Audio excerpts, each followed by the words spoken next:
I'm sure you saw the thumbnail, but how did we get here? I've wanted to make a cliffside city for a long time, but I needed to decide in what style I wanted to do it in. After going through a couple candidates, I settled on this famous Italian cliffside town. I really liked the colors of it, so I decided to make my own town with this style. Before we continue, this map is available to download in the link in the description, so check it out if you're interested. Minecraft terrain has been upgraded a lot over the past few years, but it doesn't quite fit my needs for a mountainous Mediterranean beachside, so I use World Painter to create this terrain. Perfect for what I'm looking for. Now that I have my terrain, I need to lay out how this town will sit on this mountainside. My idea was to have this town reach the shore with a small harbor, so I made a brief outline of where this could be. I would later expand this, but for now I will start laying out some of the buildings. The buildings will mostly be simple boxes since the Italian town I was basing this off had simple houses as well. Plus it makes the whole process easier. I would also bring up the gray line to a cliff to outline one of the edges of the village. Going back to planning out the buildings, I decided to introduce some diagonal buildings to give more complexity to the town. Plus it allows me to make more angled streets. After planning out one section of buildings, I decided to plan out the roads of the town to allow me to get a better idea of where to place the rest of the buildings. It will also help me determine the shapes of the buildings. I also forgot to record the parts where I laid out most of the roads, so that's fun. Professional video making here. Nonetheless, I wanted to expand the town more up the mountain, so I added more roads further up.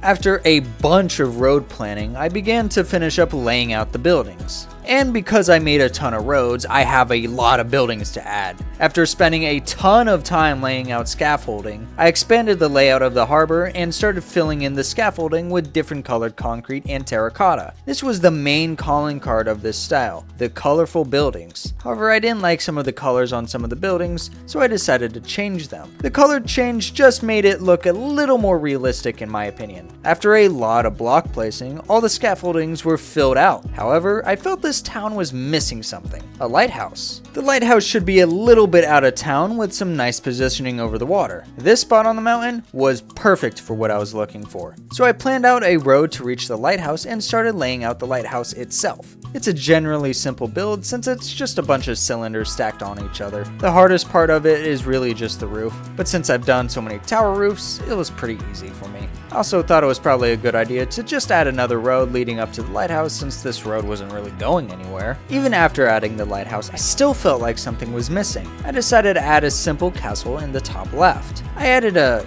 unique entrance to the castle. I didn't really want to overcomplicate the rest of the castle, so I just did a simple shape, add another tower or two, and added a roof. Pretty decent shape for the castle. With the final building laid out, it was time to add some detail to this town, and there was a lot to do since I made this town so big. Time to take it one step at a time. The first thing I will detail is the roads. Since the buildings have different levels to their foundations, having a road in place will determine how the buildings are detailed. For such a simple idea, it took a very long time to complete, especially due to the weird angles the roads will sometimes take. But after filling in the roads, turning the blocks into mud blocks, and doing the very tedious process of smoothing out the changes in elevation with slabs and stairs, the roads were finally complete. While making the roads, I made these deep slate foundations. They look pretty plain as is, so I decided to detail them with andesite arches. It gives some nice contrast to the darker deep slate. And this is where I left the build for over a year. Yeah, I started this project all the way back in March of 2023. I ended up getting caught in other projects and this sat on the back burner for a while. But I was able to resume this build this year with a lot of determination to finish it quickly. The next step in this project was to add details to all the buildings, which is quite the task with how many buildings there are, but one building at a time. With how many buildings there are, I was not going to attempt to work on the interiors. So to address the windows, I blocked them out and added light behind some of them.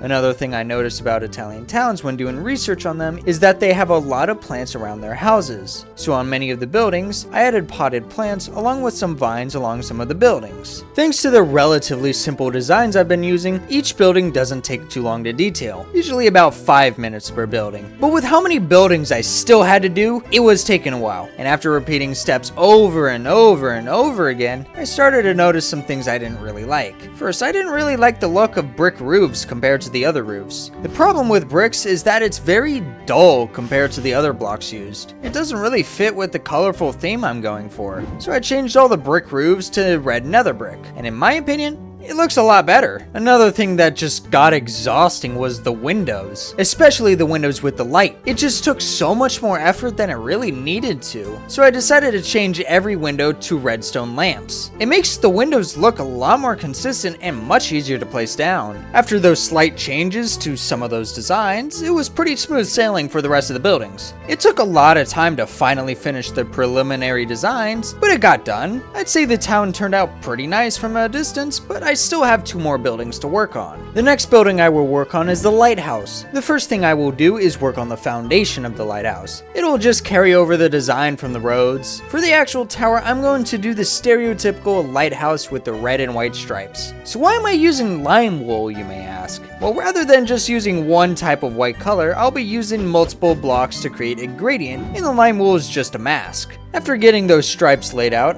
I'm going to work on this balcony, mostly just to get rid of the red wool so I can use it as a mask later. Under that same idea, I'm going to work on the top of the tower where the light will be. Just a simple design with smooth quartz and yellow stained glass. Back to the main part of the tower, I will briefly change the red to lapis as to not mess with my red gradient. Then I added the white gradient. Next I'll add some windows along the sides of the tower. Just simple windows, nothing too special. The last mask I will have to change is the roof. I changed it to deep slate tiles and added a few details to make it look less blocky. With that roof complete, the lighthouse is done. Now to work on the last building, the castle. This ended up being deceptively difficult since I wasn't sure how to detail it despite it being such a simple shape. But I started with the towers to get a start somewhere. I first detailed the foundations of the castle in line with how I did the rest of the road foundations, though with a little extra flair since this is a castle after all. After that, this is where I started to struggle. I didn't know how I wanted to color the castle. I first tried this brown gradient and I rolled with it for a while, but for now I detailed the towers with battlements and windows. After detailing the towers, I started working on the main palace. I started off with red terracotta and attempted to texture it. I found a base block to use, but I couldn't figure out one for the upper parts, so I just left it as is. Changed the roof to red nether bricks and added some windows to the walls along with some other details. Though I was unhappy with the color, after a few tries, I eventually landed on a result I liked. Pink terracotta. I finished up the details and I was fine with how the main section turned out, but I didn't like how the towers looked since the colors didn't match. After a few color changes on the towers, I landed on a color gradient I liked, a more brick type color gradient. After finally being happy with the colors, I added some final touches and the castle was finished. With all of the buildings finished, it's time to add some finishing details to the build. One such detail is to make the streets a little more lively. They're pretty dead right now, so let's fix that. Like I said earlier, Italian streets seem to have a lot of greenery. So let's add some more, and this step took a very long time. In addition to greenery, I added some other details like boxes, barrels, lampposts, and banners. It was very tedious since I had to hand place basically everything, but after several hours I finally finished the streets. Another thing I wanted to add was some more trees around, so I grabbed some schematics from other projects and made a few of my own and placed them around. The last area I need to work on is the harbor. I'm gonna make these slabs of wood look a little bit better.